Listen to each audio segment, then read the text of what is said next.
So let's begin our serious meeting of the 2026. So first presentation.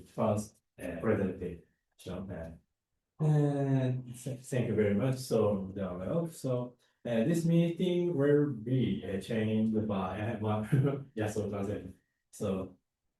Thank you. So today's presenter is Leorke, and his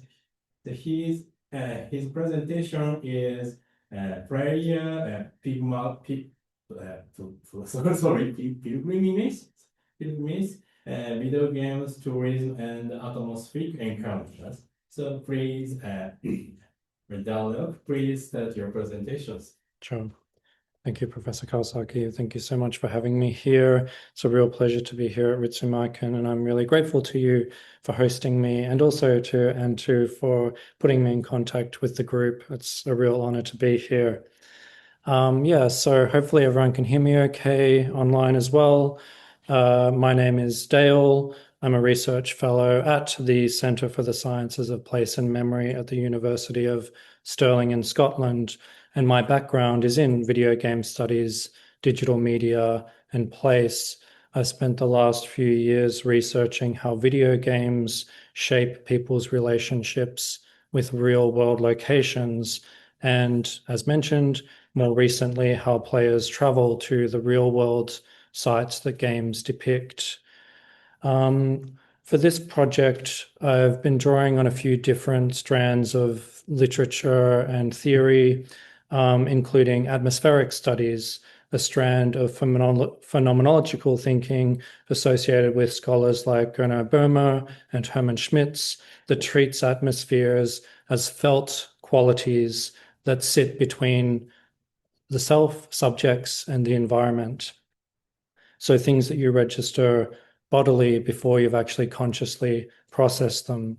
I came to this framework through work by my colleagues Takuya Nakawa at Kobe University and Pablo Fernandez Velasco, who's at the Center for Sciences of Place and Memory, and found it quite productive for making sense of what happens when players arrive at places they already know intimately through dozens of hours of digital immersion. So I'll explain these concepts as I go forward. No familiarity with atmospheric studies is needed, and in fact, I'm quite new to it myself. I'd also say up front that I'm still very much working through these ideas, and I'd really like this to be a conversation rather than a finished argument, and I hope I've left time for that conversation. I'm particularly keen to how this connects, or doesn't, with research being done here on games, space, and place. Now, hopefully we get the audio working okay. I would like to just start with a short video clip, which serves as a kind of very throwing us in there introduction to my topic, player pilgrimages to real-world locations recreated in video games. And 因看完了，现在我们要前往玉皇庙。玉皇庙应该是在京城的这个非生化的取景地里面最爆火的一个、最出圈的一个。因为他们在游戏里面有一个雕塑就在玉皇庙里，他们基本上还原的100%是一样的，可能游戏里面的大小比较不一样，但是我们去看一下，我还蛮期待的。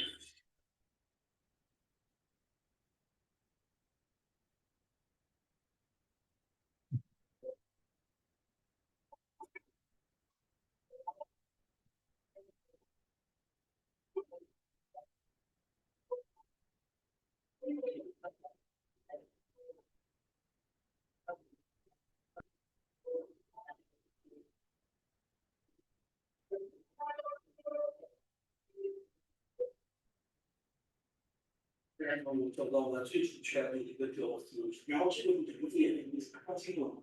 这个我看的时候，我看到这个坑字，我看的是什么意思？我还以为是坑金了，不是我读错了，这是坑金了。汉字在这个汉字的意义，它是高傲的意思，高傲的金龙。然后我看清龙在这上面以后是一个超级大的，跟它同在于。我现在玉皇庙也看完了，好多人都想要用我的金箍棒去可以看。家人们，不是。Yeah, so what you've just seen is a young Italian living in China who also speaks fluent Chinese, arriving at a 1,000-year-old temple in Shanxi province, carrying a golden staff modeled on a weapon from a video game. And the video game, for those of you who didn't recognize it, is Black Myth Wukong, a massively successful Chinese-developed action game released in late 2024. And the temple that Alex visits houses some of the finest polychrome sculptures, painted sculptures in China. The game's developers used 3D scanning technology to digitally capture dozens of these kinds of heritage sites across Shanxi province and then faithfully recreated them as playable environments and characters inside the game. So something quite intriguing is happening here. The vlogger, I'll just call him Alex, his full name is up there, his handle, tosses a hairpin into the air and it transforms into the staff, recreating this kind of moment from the game. He walks through the temple grounds with this custom-made replica staff over his shoulder. People ask to pose with him for selfies. Then he reaches this kind of sculpture that he's come to see, a dragon figure that appears as a major boss in the game. And his reaction is immediate recognition, and he jokes about misreading the Chinese characters on the plaque. But underneath that humor, something kind of deeper is going on here. Alex already knows this sculpture before he's physically standing beside it. He's fought against it in game, and he's probably died to it countless times. He's developed what we might call a kind of procedural spatial intimacy with this site, not through looking at photographs or reading descriptions, but through repeated interactive movement within a digital reconstruction of it. And now he's here physically testing that digital familiarity against the real place. So this is a very particular kind of encounter, one that I think folds together multiple layers of knowledge, experience, expectation, and anticipation. It's also a great example of what I'm calling a player pilgrimage. In Japanese fan culture, as many of you will know better than me, there's a well-established term for this, Seichi Junrei, sacred site pilgrimage.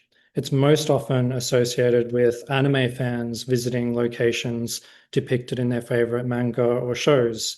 It's a recognized practice, often discussed under the umbrella term content tourism.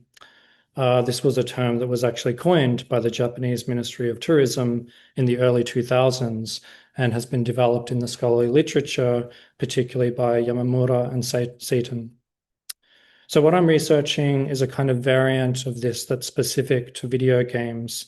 It overlaps with other forms of contents tourism and with broader work on media pilgrimages. So Nick Coldry's concept of media pilgrimage, for example, where players travel to places made meaningful to them through media consumption. But I think games raise some distinctive questions, and that's where I want to bring 3 different frameworks into conversation to unpack these connections.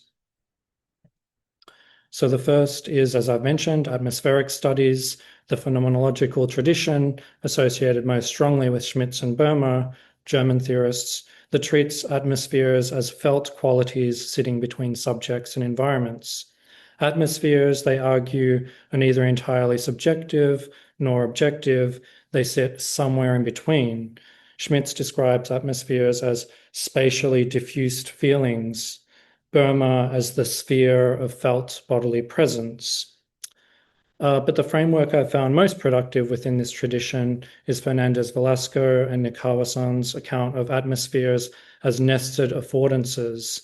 They describe them as high-level nested relations of agent, environment, joint potentialities. It's a very philosophical paper, but their approach essentially gives me a way to articulate the layered, multiscalar quality of what I'm seeing in this fieldwork.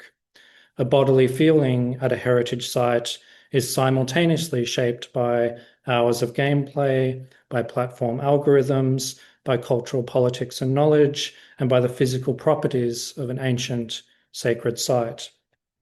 Each of these layers nest within each other to shape how the place is ultimately encountered and felt.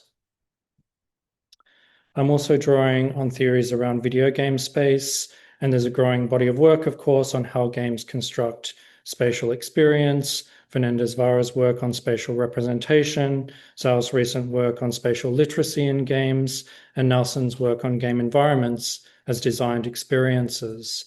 And what these scholars share, I won't attempt to summarize them here, but broadly speaking, is an attention to how game spaces aren't just backdrops, but actively shape player behavior, spatial knowledge, and emotional attachment. And then third, of course, is the contents tourism scholarship itself, which gives me the kind of broader institutional and political frame, because these pilgrimages don't happen in a vacuum. They intersect with tourism policy, cultural branding, in some cases, national soft power strategies, and of course, as Anto's work has pointed out, the space of the game itself and the way we experience it. So when I talk about player pilgrimages, I'm sort of trying to hold these three different registers together: the felt, embodied encounter with a place, the spatial knowledge built through gameplay, and the institutional structures that shape how and why that encounter happens. Now, of course, the difference with games here is that players don't just see these places as in anime or manga, they inhabit them. They develop spatial habits, muscle memory, strategic knowledge of layouts. In a game like Black Myth Wukong, with its notoriously punishing difficulty, you might spend hours at a single location, dying and retrying until the space is almost etched into your body. Then you get in your car or on a plane and actually travel to that location that you've seen in the game. And what happens next? That's really the key question that's driving this talk. And it's a question that I think that lends itself particularly well to atmospheric studies and the concept of atmospheres, because these pilgrimages are fundamentally about atmospheric encounters between physical and digital spaces. They're about the feeling of arriving in a place you've already experienced in game and inhabiting the place with that pre-knowledge. There are moments of recognition in these encounters. A player finds a statue at a temple that matches the game exactly, but there are also moments of dissonance. An object that appeared massive in game turns out to be barely taller than you in real life. So what makes these encounters distinctive is precisely this layering of atmospheres. These are sites already rich in atmosphere: sacred temples, ancient mountain landscapes, players shaped by centuries of heritage and repeated visitation. But the players don't arrive fresh there. They arrive atmospherically attuned through dozens of hours of interactive digital immersion, bringing with them detailed spatial knowledge and deep emotional associations through play. They carry what I'm kind of tentatively calling a digital atmospheric deposit of memories, knowledge, and expectations. And what they're doing at these sites is testing that deposit against the physical reality. Of course, atmospheres are always shaped by what we bring to a place, by cultural memory, by images, photographs, stories, poems. These all shape our encounter with an atmospheric space in general, but games, I think, intensify this in interesting ways. These players arrive with dozens of hours of spatial familiarity, but with a version of these places that's both faithfully recreated through detailed digital modeling, but also deliberately reimagined to fit the game's mise-en-scène. So it sits at a kind of threshold between realism and illusion, reconstruction and reinterpretation. So the question I want to put to you and the focus of this talk is: what happens when someone arrives at a place already atmospherically attuned to it through dozens of hours of digital immersion? And then following that, what happens to the player, to the site, and to the atmosphere itself when the gaps between them begin to close. So that's what I'll explore today. I'll focus mostly on Black Myth Wukong, which is the richest case study that I've been working with. Then at the end, I'll briefly discuss Ghost of Yotei, a more recent game set in Edo-era Hokkaido that represents something quite different, possibly the first formal partnership between a game publisher and a tourism company to create an officially curated pilgrimage experience. And throughout, I want to use this material to sort of think through what atmospheric studies can offer the study of game-related heritage encounters. So let's begin with Black Myth Wukong and players' atmospheric encounters through that game. But before I do, I want to just mention a few things about the game that make it a particularly, I guess you could say, rich and unique case study for this work. First, the game is actually based on Journey to the West, one of the most canonical works of Chinese literature written in the 16th century. Journey to the West is itself a pilgrimage narrative. It's about a monk and his companions traveling to India to retrieve Buddhist scriptures. It's also been adapted and reinterpreted endlessly through films, TV series, manga, anime, with each adaptation often reflecting the preoccupations of the time. And Black Myth Wukong is in some way the latest of these reinterpretations. Players control an anthropomorphic monkey who follows in the footsteps of Sun Wukong, the Monkey King, through environments drawn from Chinese mythology and Buddhist heritage. So before we even get to the real world sites, the game is already a richly layered cultural text. The second thing is to note is the game's level of environmental detail. So as I mentioned, the developers, Game Science used 3D laser scanning to digitally capture real heritage sites and reconstruct them as playable environments. There are over 30 scanned sites in total, with the majority in Shanxi province, a region known as the heritage capital of China, famous for containing the country's oldest surviving wooden buildings. So literally dozens of temples, grottos, pagodas, and statues from Shanxi appear in the game as playable levels, as atmospheric backdrops, or as enemies you can fight.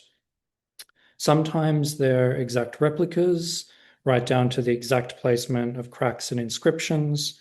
Sometimes they're reinterpretations or reimaginings of sites and mythological figures. So this makes the game quite unique from a video game tourism perspective. It's not a single location that's being recreated in rich detail, as you'd find in games like Assassin's Creed or Shenmue, a Japanese game set in a meticulously recreated 1980s Yokosuka, which I've written about previously. Here, it's dozens of locations spread across a province steeped in Chinese history and tradition that appear in a kind of mashup or remix of real sacred architecture, reimagined through the lens of both mythology and game design. And lastly, the game is also significant from a cultural and political standpoint.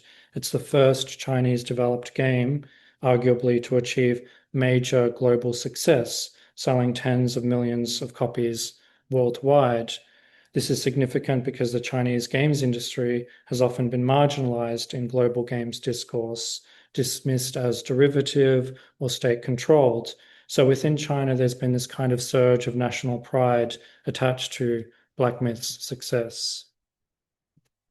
And of course, heritage sites have also capitalized on this success, launching tourism campaigns, selling merchandise, some of which I brought with me here today in the room, and installing signage linking game environments to their real-world sources. After the game's release, reports suggest that foot traffic at some sites increased several times over, and some temples that were virtually unknown outside specialist circles were put on the map. So Shanxi Tourism Board released this trailer highlighting the sort of rich cultural and geographical connections between the game and its heritage sites. So all of this already provides a rich context around the game and make it a quite fascinating case study in its own right. But these various factors have also fueled an even richer trove of fan-created content tracing these connections. Players have produced detailed vlogs documenting their pilgrimages to Shanxi province in particular and sharing them on Bilibili and YouTube, as we saw at the beginning of this talk. So I've been analyzing a selection of those vlogs in detail, and that's what I'll focus on in my talk today. Before I go any further, though, I need to be upfront about my own position here. So I don't speak or read Chinese or Japanese. For the vlogs, I've been working with a research assistant, Jessica Jiawei Zhou, who has translated and transcribed the Chinese language material and assisted with analysis of the vlogs. Last month, I was also in Shanxi myself for 10 days visiting many of these sites and interviewing heritage site managers aided by a translator and local guide, Harry Hong Yaoshi. I won't really go into my field work because it's very recent. I haven't worked through it yet, but I'll touch on it a little bit in the talk. But I do think it's important to acknowledge that this project is mediated by language, by collaboration, and by my own limits. So being attentive to that mediation is also part of the research for me. What I'll do now is walk you through a series of atmospheric encounters between Black Myth and Shanxi province through these vlogs, and I'll highlight 3 modes of atmospheric encounter that recur across them. I'm calling them atmospheric calibration, atmospheric recursion, and atmospheric surplus. These aren't necessarily rigid categories, and I'm still developing them. They overlap, and a single vlog often moves through all of these 3 kinds of encounters. But I think they're quite useful for making sense of what's happening when a digital atmospheric deposit meets a physical place. So we'll begin with the first encounter, and it's with somebody who you'll already recognize.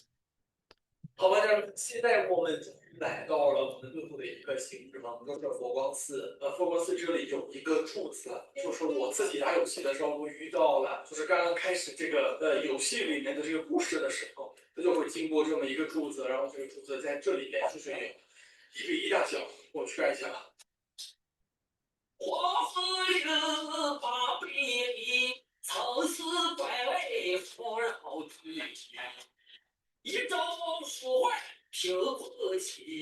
好的，家人们，在我背后，我是已经照到了很少部的取景地，就是我后边这个柱子啊，然后感觉就是游戏里面这个细节啊什么的也都做的跟它真的是一模一样的。我在玩这游戏的时候，我又发现它这个上面就是有一些佛像，然后上面一些这个莲花，还有这些石子在那边围绕着它，我觉得这个做的即使一模一样，在玩这个游戏的时候，感觉这个图是非常大的。但是实际上这个大小啊，就是应该是比我就高一点点而已，就是拍出来就是很难拍的，不是那种跟游戏里面一样的效果。Yeah, so here we see Alex again wielding his golden staff as he visits the last location on his itinerary, Foguang Temple.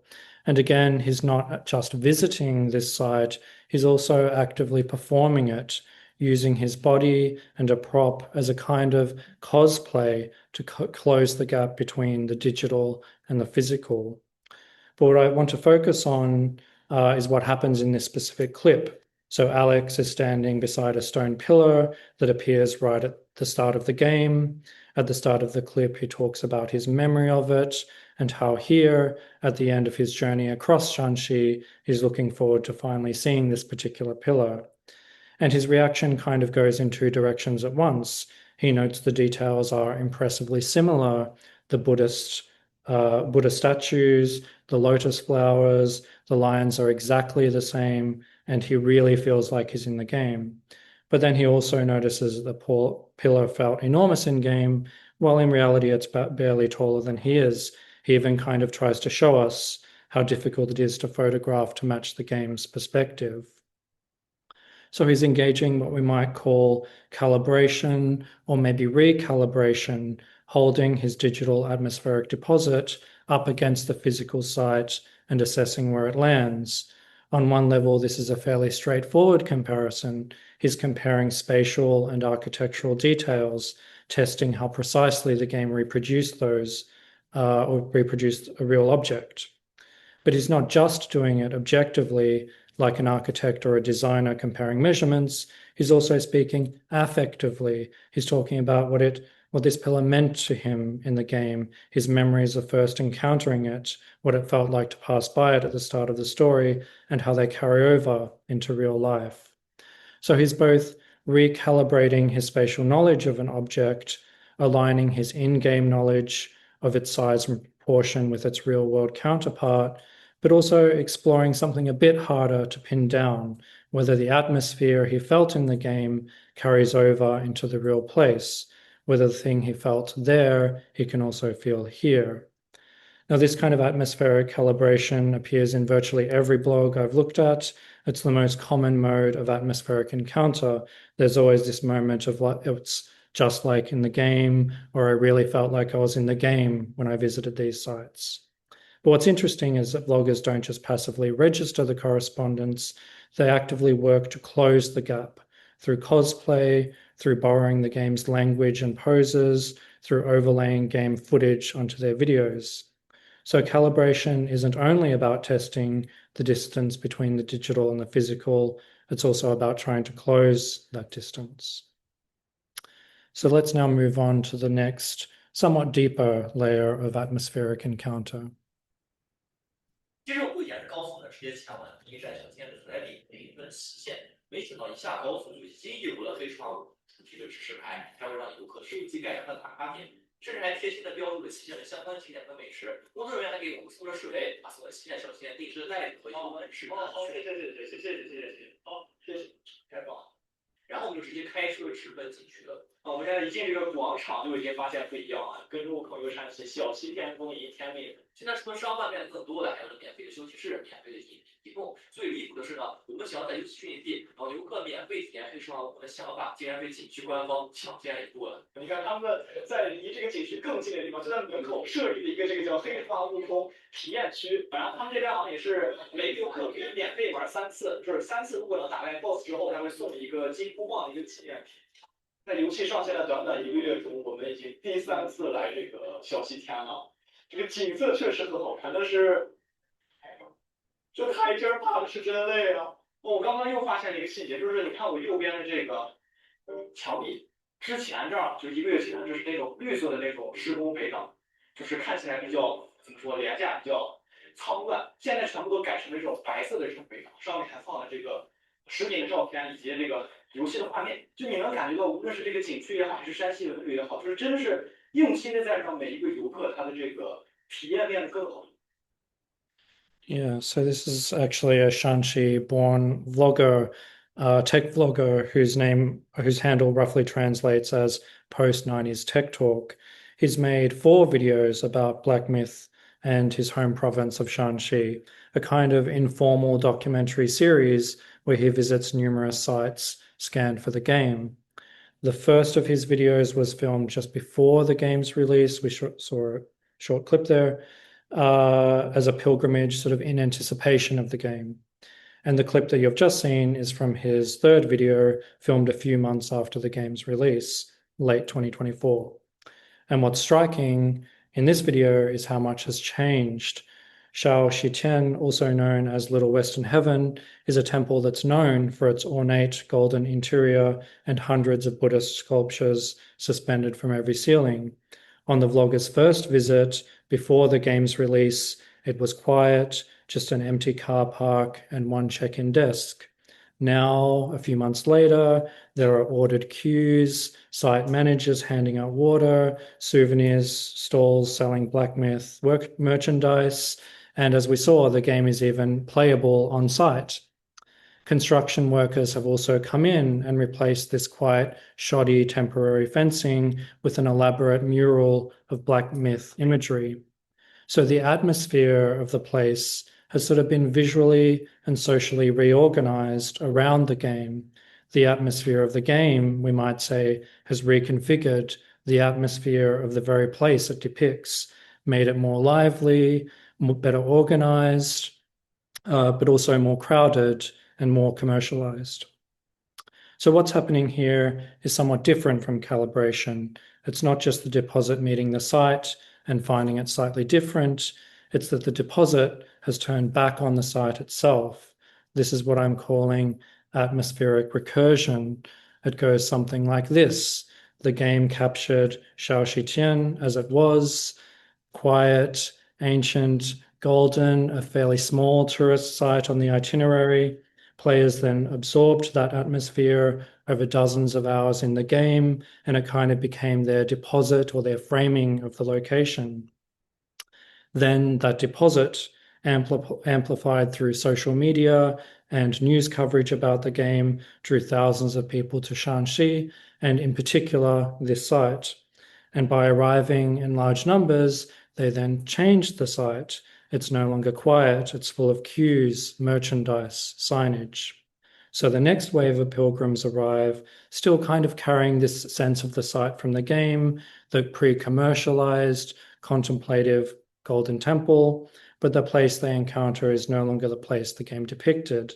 It's not that the game got something wrong necessarily, but that the success of the game folded back onto the place itself. So that's this kind of recursion or a feedback loop where each pilgrimage is actually actively reshaping the atmospheric conditions for the next one. Now, of course, nothing is permanent. In my own fieldwork in Shanxi last month, which is now 18 months after the game's release, I found Black Myth Wukong's presence sort of persisting quite unevenly across the different sites that I visited. So at some, like Shaoxitian, it has kind of been permanently or indefinitely absorbed into the site. That same wall that we saw in the video by Post 90s Tech Talk is still in place today. So it's kind of been incorporated into the branding and marketing of the site. When I was there, I also encountered this XR experience and also an interesting divination machine where kind of like local folkloric traditions overlap with the commercial branding of the game. So again, the game hasn't kind of left this site. It's actually been quite infrastructurally embedded into it. At others, however, it's quite literally decomposing.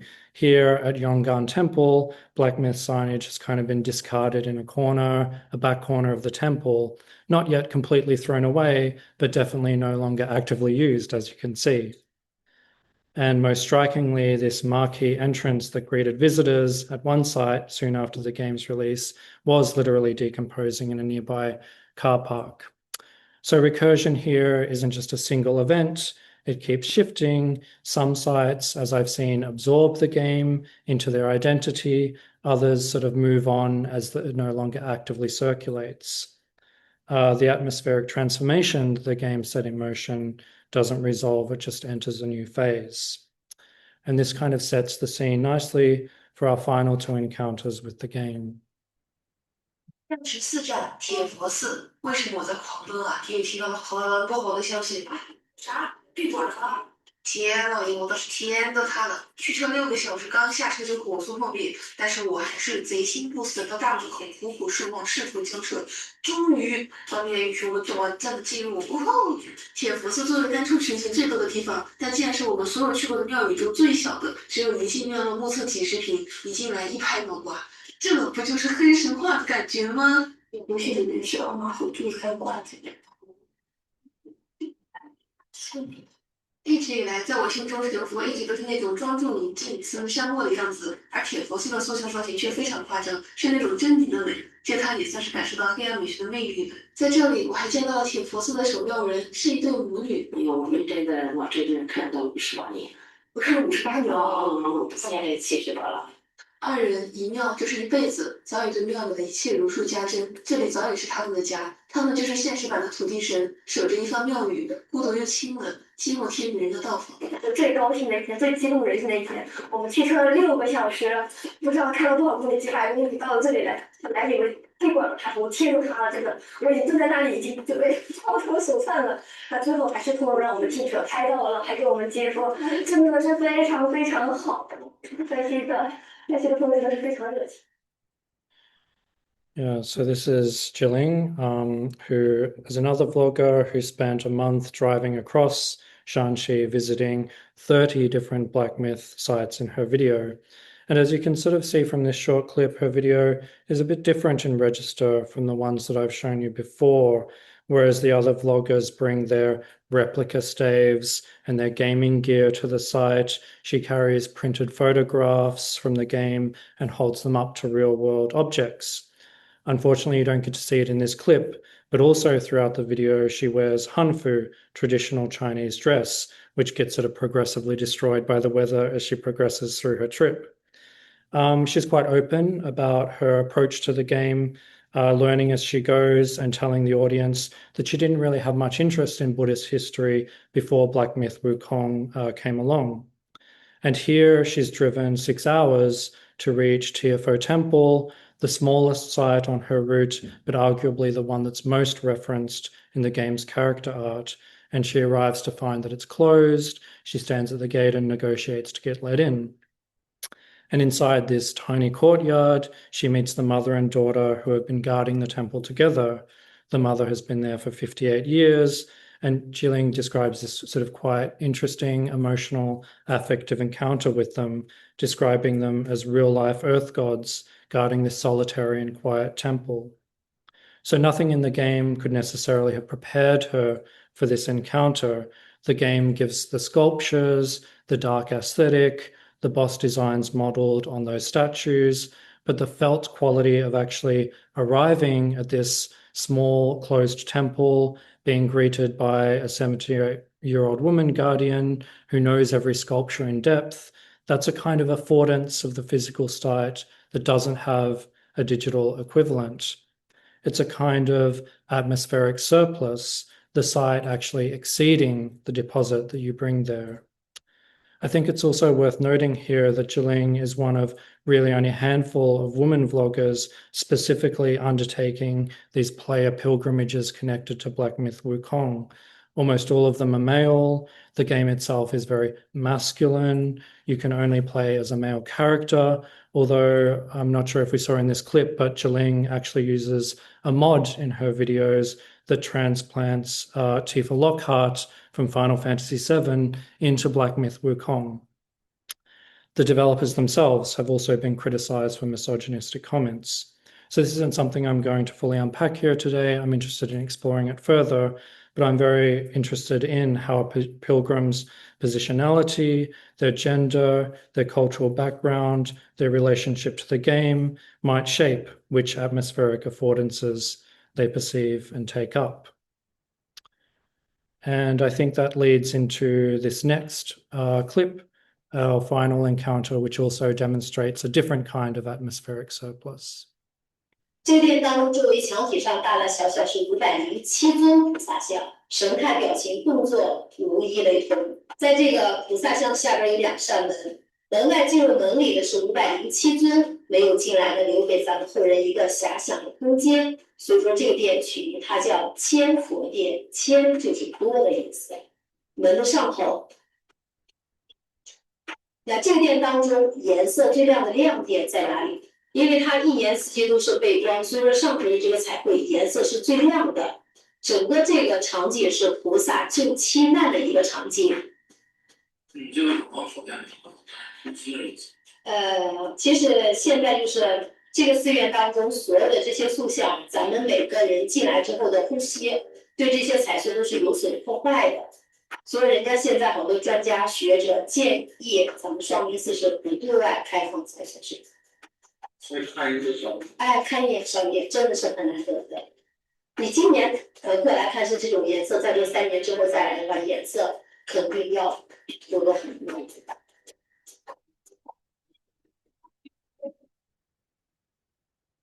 Yeah, so that's a clip from a video by Pengyi Alex, who's a kind of more essayistic vlogger. He has these quiet, more reflective shots interspersed with interviews with local conservators and site workers. whereas most of the other Black Myth vlogs that I've shown adopt this kind of like what's called special forces tourism, a Chinese term for racing through as many sites as possible in the shortest time. Here, the vlogger sort of lingers on sites and dwells on different themes about preservation and care. And at Shuanglin Temple, Pang interviews the guide who we see there in the video who works at the site. And she says something quite astonishing. She says that every breath a visitor takes at the site causes damage to the polychrome sculptures. The CO2 erodes the paint. Each viewing, therefore, is one fewer. Year by year, breath by breath, the colors on these statues is fading. This is atmospheric surplus of a different kind. It's the realization that in the game, these environments are kind of like endlessly preserved. You can return whenever you like, the textures don't degrade, the colors stay sharp, but in the physical temple, your presence is entropic. It erodes. To be atmospherically co-present with these sculptures is also to participate in their gradual destruction through the literal atmosphere of your presence. So here, the atmospheric encounter becomes quite literal, what McCormack calls the point where the meteorological understanding of atmospheres and the affective become inseparable. The breath that registers the atmosphere is the same breath that damages it. So I think that tension between the endlessly repeatable digital space and the kind of singular, perpetually degrading physical one is something that games make unusually visible and draw attention to. You can return to Shuanglin Temple in-game as many times as you like, and the polychrome will always be pristine, but each physical visit consumes what it came to witness. So what we've seen throughout this talk is that physical and digital atmospheres aren't separate, they're co-constitutive. Each one shapes how the other is felt, often in ways neither the player nor the institution anticipates. We've seen what we might call atmospheric contagion, Alex walking through a temple with his golden staff, other visitors being drawn in, posing, participating in an atmosphere they haven't encountered through the games themselves. The atmosphere kind of leaks beyond the game and the player community into the social space. We've also seen atmospheric recursion, the game's atmosphere literally transforming the very sites that it depicts, so that each pilgrimage changes the conditions for the next one. And at Shuanglin Temple, that folding becomes kind of literal. The atmosphere eroding the sculptures is atmosphere in the most embodied sense, breath, CO2, people's bodies occupying space. Now, these are often like personal pilgrimages where, as we saw with Alex's excitement, Jilling's astonishment, the tour guide's quiet philosophizing, people have traveled long distances seeking an atmospheric encounter and been validated, surprised, or transformed by what they found. I just wanted to end on a slightly different example, perhaps one also a little bit closer to home for some of you here today. The Black Myth pilgrimages that I've been describing aren't entirely unmediated. As we saw, the sites themselves have been commercially curated. There's been an official promotional campaign, but the journey itself was largely shaped by the players. The digital atmospheric deposit drove them there, they created their own itineraries, and they sought out the places and objects that interested them. I'd like to look at a case where the deposit is similar, players arriving at these real-world sites with expectation, but where the encounter itself is designed for them, what I'm calling engineered atmospheres through the video game Ghost of Yotei. So Ghost of Yotei is an open-world action game set in Hokkaido, developed by the American studio Sucker Punch. It's the sequel to an earlier game, Ghost of Tsushima, released in 2020. That became one of the most commercially successful PlayStation titles of the decade. The Ghost series generally is known for its lavish, meticulous recreation of Japanese landscapes and cultural traditions. Yotei itself centers on the sacred mountain of the same name and engages somewhat with Ainu cultural heritage and the history of Japanese colonization of Izo. Its predecessor was so effective at driving tourism to Tsushima Island that the local mayor even made the developers these kind of like ambassadors for the island. So with the sequel, Sony partnered proactively with tourism company Klook to launch what I think is potentially the first formal, full-scale collaboration between a game publisher and tourism operator, an official full-day guided tour from Sapporo that takes visitors to the landscapes that the game sort of depicts. Here, the pilgrimage is no longer something that emerges organically from the player's atmospheric deposit. It's packaged.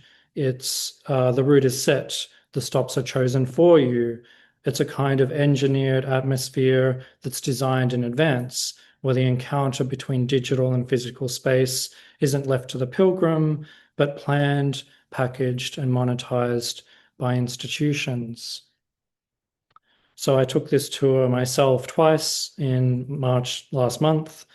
Both times, unfortunately, I was the only person on the tour. I was very much hoping to interview people. And it was the last two tours of the package, actually.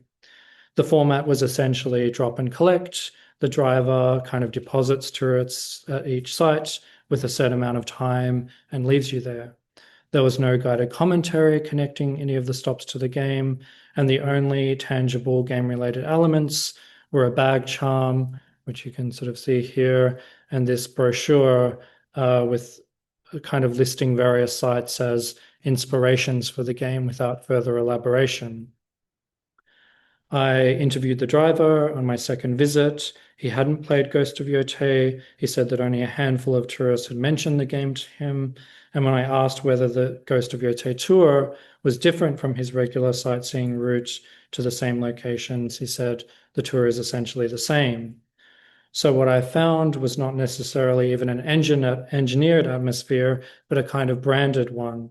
The institutional machinery is there, kind of making the connection, but on the ground, nobody is closing that gap between the digital and physical space. The atmosphere is sort of claimed institutionally and through marketing, but not reproduced experientially. I think it's worth noting that the nesting here is quite different from Black Myth Wukong.